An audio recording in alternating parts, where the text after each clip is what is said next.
through the way to be expected when we never even ask. The Bible says that we ask, we have not because we ask not.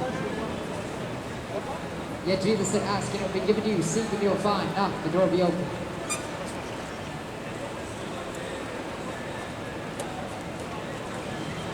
And we know, my friends, that religion, it doesn't have the answer. Buddha, Siddhartha, Gautama, Krishna, Vishnu, Shiva, Confucius, Muhammad, when they were taught about life, but they experienced death and they were no more. But Jesus Christ, he lived the perfect life that we could not live. He taught about life, and then he experienced death, but he rose again from the grave. And it's good to keep ourselves hydrated, nourished tonight. And our body, but my friends, we need to be spiritually nourished. We need to be refreshed in our soul.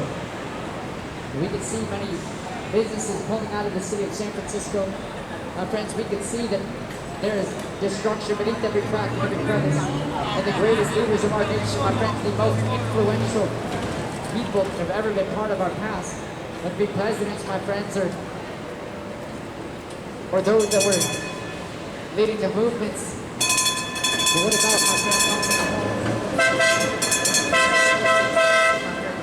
what they had said was that the destruction of our nation, the downfall of the United States would not come from us being broken.